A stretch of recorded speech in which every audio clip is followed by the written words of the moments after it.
Donc bonjour à tous, je vais vous parler des lignes directrices de gestion. Donc comme l'a dit Monsieur Demir, donc je vais rebondir sur son intervention. Donc l'une des innovations de la loi du 6 août 2019 dite de transformation de la fonction publique consiste en l'obligation pour toutes les collectivités territoriales de définir des lignes directrices de gestion, donc les fameuses LDG. Donc il en ressort que les LDG précisent la stratégie pluriannuelle des ressources humaines, qui définit les enjeux et les objectifs de la politique de ressources humaines à conduire au sein de la collectivité, compte tenu aussi des politiques publiques mises en œuvre et de la situation des effectifs, des métiers et des compétences. Donc en date du 4 novembre dernier, donc la DGCL a transmis une fiche ayant pour objet de préciser les modalités de mise en œuvre de ces LDG. Cette fiche donc précise qu'il appartient aux collectivités de soumettre pour avis au comité technique leurs lignes directrices de gestion en ce qui concerne l'avancement et la promotion d'ici la fin de l'année 2020. Donc c'est ainsi qu'une collectivité territoriale pourra, dans un premier temps, privilégier des LDG généralistes, donc dans l'objectif de respecter les délais impartis et notamment statuer sur l'avancement et la promotion. Ce seront ce qu'on appelle des LDG allégés. Et les mesures visant aussi à assurer l'égalité entre les femmes et les hommes dans la promotion comme dans le recrutement sont également à préciser dans ces LDG allégés. Il ne faut pas l'oublier. Et donc, dans un second temps, donc la collectivité pourra tout à fait reprendre les LDG adoptés, qu'il s'agisse d'un simple ajustement comme d'un approfondissement de certaines questions. Donc, comme on l'avait précisé dans la newsletter, le CDG 88 va mettre à disposition des collectivités une application visant à simplifier l'élaboration de ces lignes directrices de gestion. Donc cette application permettra à l'autorité territoriale de réviser ces LDG allégés établis afin de réaliser des LDG complètes et abouties. Donc ce seront des LDG plus intégrales. Mais ça sera dans une deuxième partie. Donc vous pouvez retrouver l'ensemble de toutes ces informations dans la newsletter adressée aux collectivités en date du 23 novembre dernier, mais également sur notre site CDG+. Donc je vais partager mon écran. Non, il faut Brigitte remettre sur le... Je peux la visio. Donc, je vous montre où se situe. Donc, Frédéric, on voit l'écran ou pas? Oui, c'est bon. Oui, pardon, vous pouvez y aller. Oui. Bon, pardon. Voilà, est-ce que c'est assez gros? Oui? Très bien. Ok, donc voilà notre site CDG, le site du Centre de gestion des Vosges. Donc, vous pouvez retrouver toutes ces informations dans l'onglet carrière instance paritaire. Il y a un petit encart qui s'appelle ligne directrice de gestion. Et donc là, c'est le préambule que je vous ai présenté. Donc pour l'élaboration de ces LDG allégés, afin de vous accompagner dans cette procédure, vous pouvez utiliser les documents mis à disposition par le CDG 88, à savoir donc dans cette petite onglet là. Donc un modèle de trame de rédaction de LDG allégé et un guide pour vous orienter dans le choix des critères retenus. Donc, on va fonctionner par étapes. Donc, l'étape numéro 1, c'est déjà vérifier l'existant. Donc, par exemple, rechercher une délibération qui fixe aussi les ratios promus-promouvables. Donc, ça, c'est en amont d'effectuer les LDG allégés. Voilà. Et puis, recenser à défaut les règles déjà existantes dans votre collectivité, voilà, en termes de promotion et d'avancement de grade. Donc, ça, c'est déjà étape numéro 1, vérifier l'existant. Étape numéro 2, donc, définir les critères qui fixent donc les priorités de la collectivité. Donc là, vous avez, je vais ouvrir le modèle de trame, donc qui est en version Word pour, voilà. Voilà, donc alors, donc ça, c'est les propos introductifs. Alors, voilà. Émilie, on est toujours sur la page avec l'accordéon. En fait, ça ne s'est pas affiché. Ah, alors pourtant, moi, ça s'affiche dans mon... Ouais. Et cliquez, ouvrez dans un nouvel onglet, je pense. Je refais de ça votre tout navigateur. De suite. Alors, ça doit être ici. Pendant que ça se réaffiche, on va revenir sur le rôle du CT sur les lignes directrices de gestion. C'est Nathalie Coiraton qui posait la question. Mais on l'a bien noté. Allez-y, Émilie. Et là, vous voyez ou pas? Oui. C'est bon? C'est bon, c'est bon. Non, le rôle du CT dans les... Comment? C'est ton document Word que nous voyons. Oui, eh ben c'est bon, oui, c'est ça. Bon. C'est la trame mise à disposition des collectivités. Donc, c'est là où je voulais en venir. Et pour le CT, j'évoquerai, voilà, ça sera l'étape numéro 3, vous inquiétez pas. Donc, 4 situations sont à étudier par la collectivité. Donc, en premier lieu, l'avancement de grade. Donc, en préambule, on peut dire que la valeur professionnelle d'un agent se définit au regard de l'évaluation annuelle, donc de l'entretien professionnel et de la manière de servir. Il peut également être tenu compte de la nature des fonctions confiées aux agents. Donc, l'analyse des avancements de grade se fait compte tenu des comptes rendus d'entretien professionnel, des propositions formulées par le chef de service. Enfin, il y a tout un panel. Et donc, alors, la collectivité devra se prononcer en termes d'avancement de grade. Donc là, vous avez dans le modèle de trame, il y a des soit, où le troisième soit est ici. Donc alors, soit la collectivité décide de ne pas établir de critères et de présenter tous les agents remplissant les conditions à l'avancement de grade. Donc ça, c'est un premier choix de la collectivité. Si la collectivité souhaite définir des critères applicables, donc il va falloir qu'elle définisse si ces critères sont visés à l'ensemble des agents ou par exemple par catégorie, voilà, ABC. Ça, c'est surtout pour les grosses collectivités. Et en tout cas, on vous a mis en place aussi un guide pour vous aider dans la proposition de critères, à définir. À titre d'exemple, on peut privilégier l'ancienneté dans le grade ou dans l'emploi, privilégier l'obtention d'un examen professionnel, privilégier la manière de servir. Donc ça peut être des critères mis en place pour l'avancement de grade. Donc ça, c'est une deuxième possibilité pour la collectivité. Ou soit, donc la collectivité décide de ne pas présenter les agents remplissant les conditions, mais ça, il va falloir qu'elle le justifie. Voilà. Donc ça, c'était la première partie à réaliser par la collectivité. On a ensuite la nomination suite à un concours.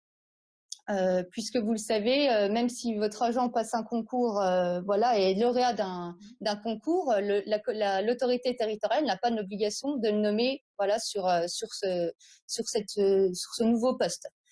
Donc, en termes de nomination suite à un concours, la collectivité devra arrêter une position. Donc, soit la collectivité décide de ne pas établir des critères et de nommer tous les agents ayant obtenu un concours, ou soit la collectivité définit des critères. Donc là, pareil, à l'ensemble des agents ou par catégorie.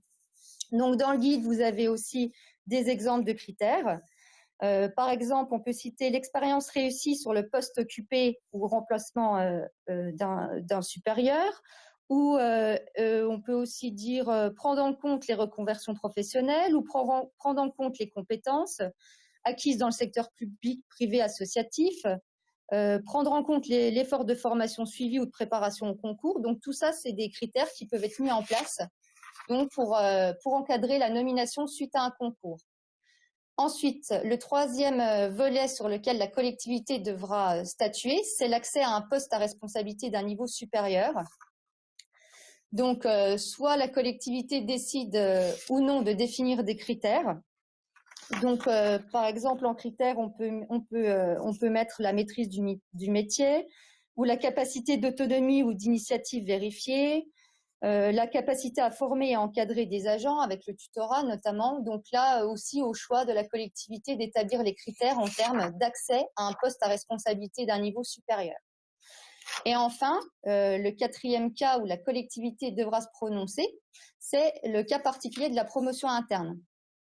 Donc, en préambule, on peut rappeler que les règles définies dans les LDG ont vocation à s'appliquer donc après le respect des règles statutaires à la définition des quotas. Donc, on le répète encore une fois, les règles des quotas, ça n'a pas été aboli. Voilà.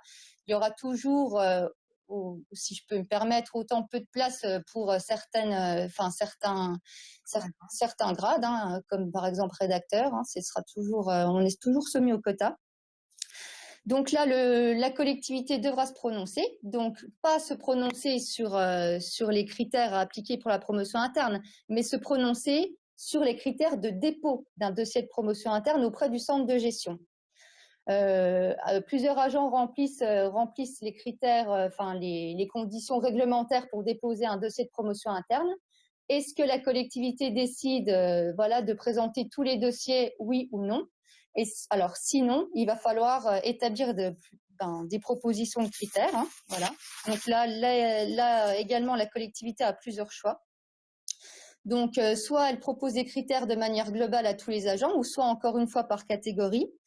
Et dans le guide, vous avez aussi des exemples de critères donc pour la promotion interne.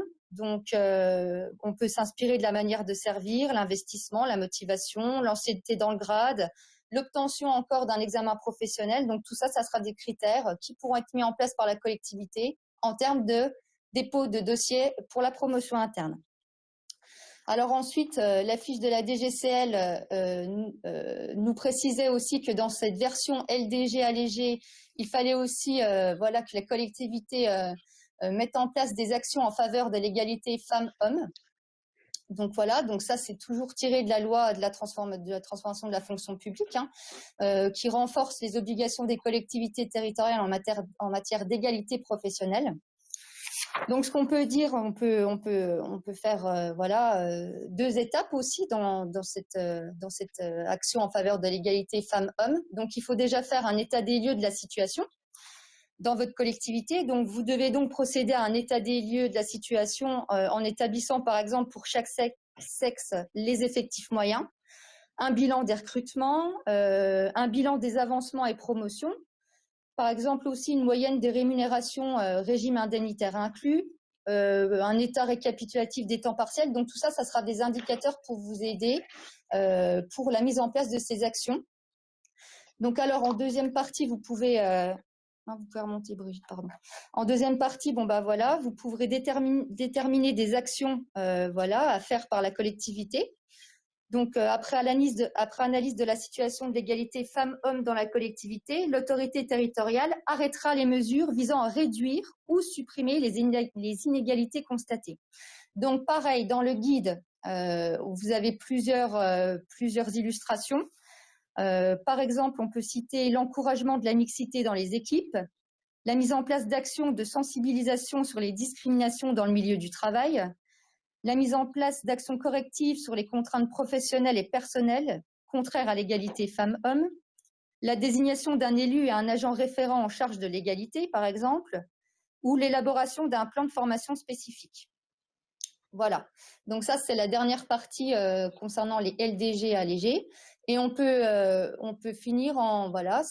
Donc ça, c'est la fin du modèle de trame. Donc les LDG sont prévus donc pour une durée de maximum 6 ans. Voilà. Le cas échéant, elles seront révisées donc ça, c'est à compléter par la collectivité.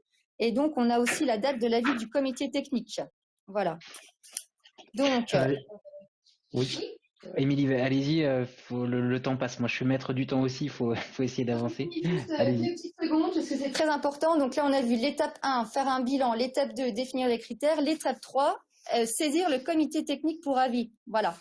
Donc, on peut peut-être aller faire un petit tour sur Agir, vite fait, ou oui, parce qu'on a aussi pas mal de petites questions sur la promotion interne. Oui, alors attendez. Alors juste, il faut saisir le comité technique donc sur Agir via donc le logiciel. Dans l'onglet Instance comité technique, l'intitulé de la saisine s'appelle ligne directrice de gestion. Les 2 documents à produire sont donc la saisine datée et signée par l'autorité territoriale. Donc c'est ce modèle que je viens de vous présenter. Et il vous faudra joindre également un organigramme, voilà, de la collectivité. Donc, pour rappel, le prochain comité technique aura lieu le 19 janvier prochain. Voilà, je sais que je parle vite, j'espère avoir été précise dans mes propos. Voilà. Oui, juste une précision, Émilie, pour les auditeurs, j'allais dire. Mais c'est effectivement, c'est allégé, donc il n'y a pas besoin de faire des pages et des pages sur les critères d'avancement de grade, de promotion interne. C'est vraiment délibeller des choses très facilement compréhensibles et on ne demande pas de faire un dossier très épais, d'expliquer pendant des pages et des pages quels sont les critères. Donc ça doit rester ça doit rester directeur, c'est-à-dire général. Bien sûr. Le modèle de trame est très concis quand même, et puis c'est pour ça que j'ai établi un guide pour vous aider pour le choix des critères, s'il y a des critères à mettre en place. C'est à la volonté de la collectivité. Voilà. En tout cas, les critères légaux et réglementaires sur l'avancement de grade, ils s'appliquent quand même. C'est-à-dire que, grosso modo, il faut respecter ses quotas d'avancement. Il y avait une question tout à l'heure d'un CCAS qui a fusionné dans son CT global au niveau de l'agglo. Donc là aussi, on peut très bien délibérer sur les quotas. Ils existent toujours pour les avancements de grade.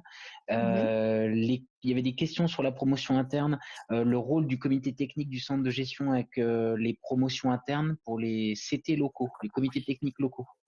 Oui. Donc, je ne sais pas si vous pouvez en dire un mot, c'est juste les critères que l'on a adoptés. On a envoyé ces critères-là dans chaque comité technique local de collectivités de plus de 50. On leur demande un peu leur avis, leurs remarques, ils nous les retournent Et après, le président du centre de gestion adopte ces critères de promotion interne qui, grosso modo, pour faire vite, sont exactement les mêmes que ceux qui sont utilisés depuis des années. Il y a eu beaucoup de travail des représentants du personnel et des élus pour éditer des critères qui sont, je pense, assez solides. Par contre, il y a toujours une grosse difficulté pour nous, c'est que la promotion interne, il y a des quotas très restrictifs et que ça fait beaucoup de mécontents. Et parmi des gens très valables, il y en a qui attendent des années pour avoir une promotion interne, mais voilà, c'est les quotas qui sont comme ça. Et on rappelle aussi que eh bien, les promotions peuvent se faire par concours aussi, comme vous l'avez dit tout à l'heure. Alors, il y a beaucoup de questions, hein, donc on va peut-être avancer et puis on va essayer d'y répondre au fur et à mesure dans le chat.